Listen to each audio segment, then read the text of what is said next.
আজ আমরা কথা বলবো নিষিদ্ধ তিব্বতের ব্যাপারে। তিব্বত হলো একটি মাতৃভূমি যা মূলত হিমালয় পর্বতমালা এবং উত্তর মালভূমিতে অবস্থিত। এটি একটি বিশাল উচ্চতার স্থান যার গড় উচ্চতা প্রায় ৫,০০০ মিটার বা ৫ কিলোমিটার। এই ভৌগোলিক অবস্থান এবং ঐতিহাসিক বিচ্ছিন্নতার কারণে এটিকে নিষিদ্ধ দেশ হিসাবে অভিহিত করা হয়েছে। তিব্বতের প্রকৃতি অত্যন্ত দুর্গম।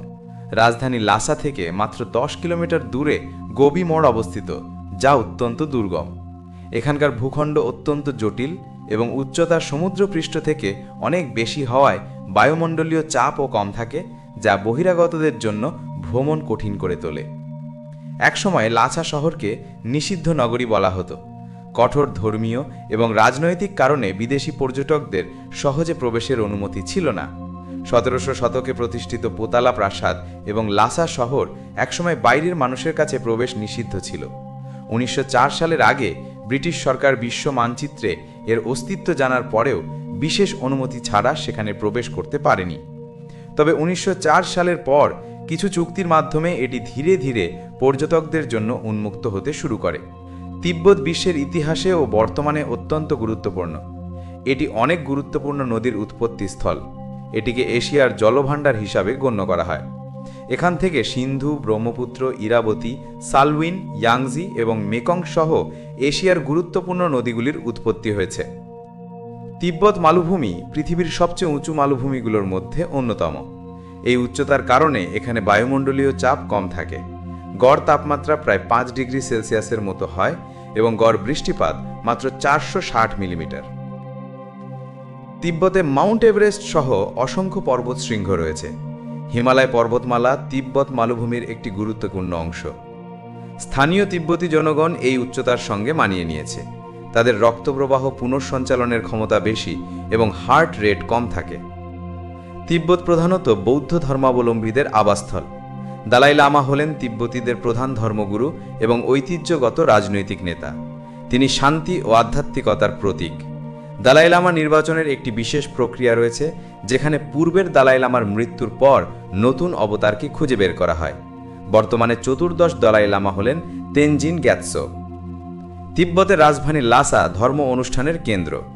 এখানে অবস্থিত পোতালা প্রাসাদ ১৬০০ শতকে নির্মিত হয় এবং এটি একটি ঐতিহাসিক এবং ধর্মীয় গুরুত্বপূর্ণ স্থান। বিংশ শতাব্দীর মাঝামাঝি সময়ে তিব্বতের রাজনীতিতে বড় ধরনের পরিবর্তন আসে যখন চীন সরকার এর নিয়ন্ত্রণ নেয়। বর্তমানে তিব্বতের বেশিরভাগ অংশ চীনের নিয়ন্ত্রণে বা চীনা অধিকৃত। চীন ও কমিউনিস্ট পার্টির আগ্রাসী সংস্কারের কারণে বহু সাংস্কৃতিক স্থাপনা ও মঠ ধ্বংস করা হয়েছে। চীন সরকারের মূল উদ্দেশ্য ছিল এই অঞ্চলে চীনের নিয়ন্ত্রণ প্রতিষ্ঠা করা।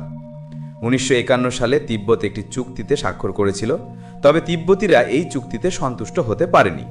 ফলস্বরূপ ১৯৫৯ সালে চীন সরকারের বিরুদ্ধে একটি বড় ধরনের বিদ্রোহ সংগঠিত হয়। চীন সরকার কমিউনিস্ট পার্টির দ্বারা নিয়ন্ত্রিত হওয়ার কারণে বহু সাংস্কৃতিক সংস্কার কর্মসূচি চালায়, যার ফলে কিছু ধর্মীয় ও ঐতিহ্যবাহী প্রতিষ্ঠান ক্ষতিগ্রস্ত হয়। ১৯৫৯ সালের বিদ্রোহ ব্যর্থ হলে তিব্বতের রাজনীতি এক নতুন মোড় নেয়। ১৯৫৯ সালের বিদ্রোহ ব্যর্থ হলে চতুর্দশ দলাই লামা তেনজিন গ্যাতসোকে লাসা ছেড়ে পালিয়ে যেতে হয়। বর্তমানে তিনি ভারতে, বিশেষত হিমাচল প্রদেশের ধর্মশালায় নির্বাসিত জীবন যাপন করছেন এবং সেখানে নির্বাসিত সরকার গঠন করেছেন। নির্বাসিত সরকার এবং দলাই লামা আন্তর্জাতিক পরিমণ্ডলে তিব্বতের স্বাধীনতা ও অধিকারের পক্ষে একজন জনপ্রিয় নেতা হিসাবে পরিচিত। তিব্বতে চীন সরকার বিশ্বের উচ্চতম রেললাইন নির্মাণ করেছে, যার সমুদ্রপৃষ্ঠ থেকে ১৬ কিলোমিটার বা ৮,০০০ ফুটেরও বেশি উচ্চতায় অবস্থিত। এই রেললাইন চীনের মূল ভূখণ্ডের সঙ্গে তিব্বতকে যুক্ত করার জন্য তৈরি করা হয়েছে। উচ্চতার কারণে এই রেলগাড়িতে যাত্রীদের জন্য অতিরিক্ত অক্সিজেন সরবরাহ করার ব্যবস্থা রাখা হয়। তিব্বত মালভূমিতে তুষার চিতা, বুনো গাধা, সোনালী পান্ডা এবং নানা বিরল প্রজাতির প্রাণী দেখা যায়।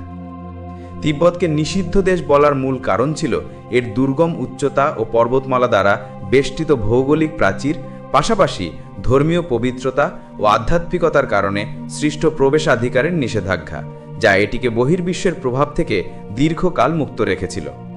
তিব্বতকে যদি একটি কঠোরভাবে সুরক্ষিত দুর্গের সঙ্গে তুলনা করা হয়, তাহলে হিমালয় পর্বতমালা ছিল সেই দুর্গের প্রাকৃতিক প্রতিরক্ষা দেয়াল, আর দালাই লামার কর্তৃত্ব ছিল সেই দুর্গের প্রবেশদ্বারে থাকা প্রহরী, যিনি বহিরাগতদের প্রবেশ সীমিত করে দুর্গের অভ্যন্তরীণ পবিত্রতা বজায় রাখতেন।